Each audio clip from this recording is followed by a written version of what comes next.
السلام عليكم ورحمه الله وبركاته. ازيكم حبايبي؟ عاملين ايه؟ يا رب دايما تكونوا بخير وباحسن حال. انا نورة حسن، واللي بيشوف قناتي لاول مره ما تنسوش تعملوا اشتراك في القناه وتفعلوا الجرس عشان يوصلكم مني كل اشعار باي فيديو جديد بينزل عندي، وتعملوا لايك للفيديو لو الوصفه بتاعت النهارده عجبتكم. النهارده هنعمل مع بعض معجون الشطه، طريقه سهله جدا وهيوفر عليكي وقت ومجهود كتير جدا في كل الوصفات بتاعتك، وكمان هيبقى احسن من ان انت تشتريه جاهز من بره. فيلا بينا نشوف عملناه ازاي مع بعض. احنا معانا هنا كده حوالي 2 كيلو من الشطه الحمراء زي ما انتم شايفين. هنشيل القمع بتاعها من فوق او هنشيل الجزء الاخضر اللي فيها من فوق كده. هنبدا ان احنا نشيله، بيتشال بكل سهوله، يعني مش محتاجه سكينه ولا اي حاجه. مجرد ما انت ما بتتنيه كده بتلاقيه اتقطع معاكي. طبعا تبقي لابسه جلافز في ايديكي او جوانتي، علشان طبعا الشطه دي بتبقى حاميه، فعشان ما يفضلش اثرها في ايديكي او تفضل ايديكي حرقاكي وانتي شغاله فيها، فالاحسن ان انتي تلبسي جلافز في ايديكي احسن. تمام. احنا طبعا بعد ما قمعناها كويس جدا كلها كده، او شلنا القمع منها كلها، خدناها غسلناها تحت الحنفيه كويس جدا. ودلوقتي هنحطها في حله على النار، وهنحط عليها حوالي كوبايه ونص مثلا من الميه، ونسيبها بقى كده لحد ما تغلي. وطبعا يعني سيبيها لحد ما تستوي خالص كده معاكي زي ما انت شايفه كده، وقلبيها طبعا من وقت للتاني علشان تتاكدي ان كلها استوت معاكي. طبعا يعني الميه زي ما انت شايفه ما تبقاش مغطياها، الميه اقل منها، فهماني؟ ما تحطيش، ما تزوديش ميه كتير عشان لما تيجي تضربيها في الخلاط.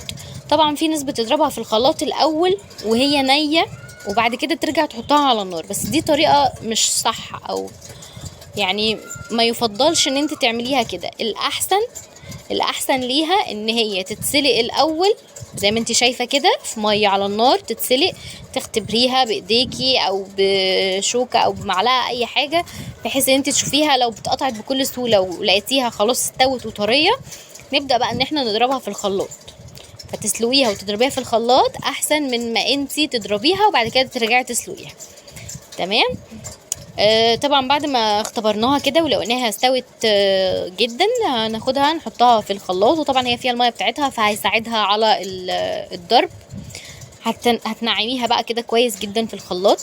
وبعد كده هنجيب كده كل الكميه معانا في طبق، ونبدا نحط عليه نص كوبايه من الخل العادي الابيض، وحوالي 3 معالق كبار من الملح، وهنحط معلقه كبيره من الكمون.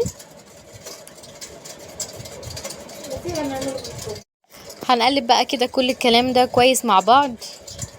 بعد كده بعد ما تقلبيها وتتاكدي ان كل حاجه امتزجت فيها كده كلها، تقدري ان انت تقسميها في طبق تاني وتحطي عليها توم مفروم. طبعا انتوا عارفين احنا كنا مفرزين مع بعض التوم وفرمينه ازاي، فهيبقى سهل طبعا عليكي. بصي الوصفه دي هتسهل عليكي حاجات كتيره جدا جدا في المطبخ وفي وصفاتك وفي اكلاتك.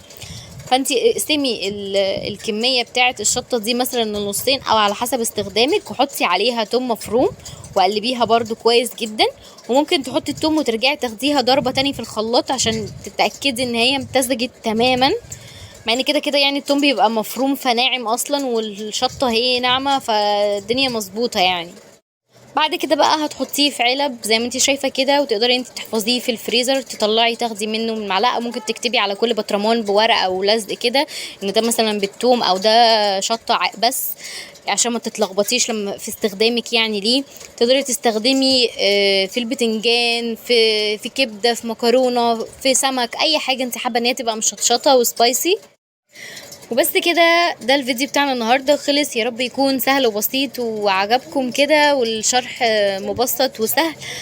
وما تنسوش بقى تعملوا لايك للفيديو وتشتركوا في قناتي لو اول مره بتشوفوني، وما تنسوش بقى تدعوا لماما دعوه حلوه من قلبكم علشان هي اللي عملت لكم الوصفه ديت، لان انا اصلا ماليش في الشطه قوي يعني، بس بجد الوصفه تحفه. يلا سلام.